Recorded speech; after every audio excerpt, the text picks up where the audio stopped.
Magandang gabi sa inyong lahat. Welcome po sa News Up to Date. Ang topic po natin ngayong gabing ito ay tungkol po sa advisory na inilabas ng Securities and Exchange Commission laban po sa AJC 888 Inc.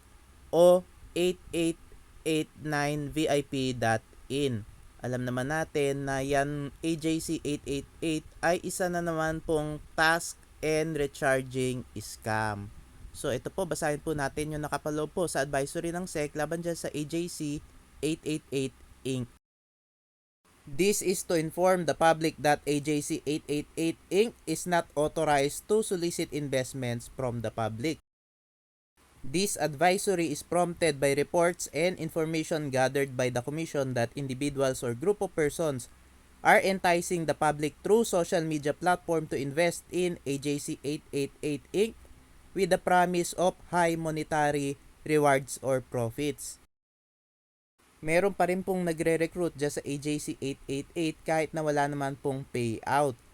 Kasi nga ang ginagawa dyan sa mga tasking and recharging scam, kapag nag-pay-in ka at may nagawa kang task, ay sisingilin ka uli ng mas malaki at sisingilin hanggang magsawa ka na sa pagbabayad. Kasi nga, nararamdaman mo na niloloko ka lang nila dahil puro ka lang recharge pero wala ka naman natatanggap na payout. Kaya po umiwas po kayo dyan sa mga ganyan mga scams. Dahil malaki talaga yung pangako nilang kitaan para nga masilaw kayo at maengganyo at sumali kayo. Pero once na nagpasok na kayo ng pera, ay hindi naman kayo bibigyan ng payout. Kaya talagang umpisa pa lang ay ini-scam na nila kayo. As posted online, AJC 888 Inc. claims that they are the largest intermediary e-commerce platform in the Philippines. AJC 888 Inc. through its websites and other social media platform is offering to the public part-time jobs by placing orders online for a promise of receiving commissions which can only be withdrawn after completing certain tasks. However, after completing the task, investors are instructed to recharge or deposit money again before they can withdraw their commissions. This scheme is known as a tasking and recharging scam. However, an investigation conducted by this department shows that AJC 888 Inc. or 8889VIP.in is impersonating AJC 888 Inc., a company registered with the Commission as a corporation. AJC 888 Inc.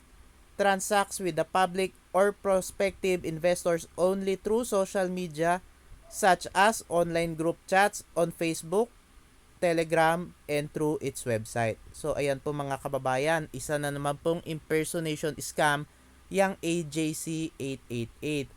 Kaya nga mga kababayan, kailangan maging maingat tayo. Kailangan lagi tayo magre-research kasi marami po ang lumilitaw ngayon na mga impersonation scams. It has also been found that AJC 888 Inc. or 8889VIP.in has presented a fake or falsified certificate of registration to the public.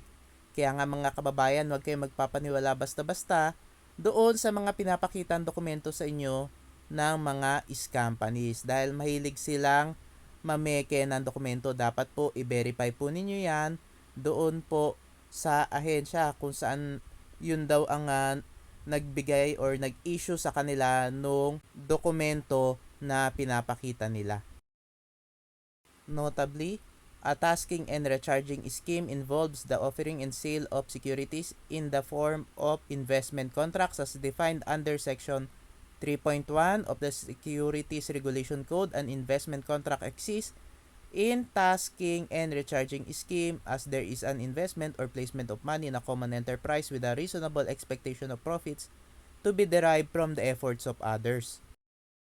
As such, the Securities Regulation Code requires that said offer and sale of securities must be duly registered with the Commission and that the concerned entity and or its agents should have the appropriate registration and or license to sell such securities to the public.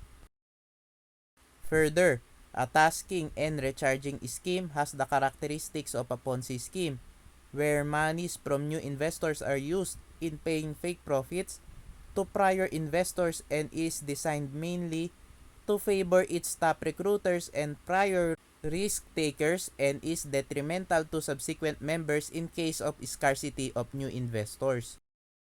The offering and selling of securities in the form of investment contracts using the Ponzi scheme, which is fraudulent and unsustainable, is not a registrable security. The Commission will not issue a license to sell securities to the public, to persons or entities that are engaged in this business or scheme.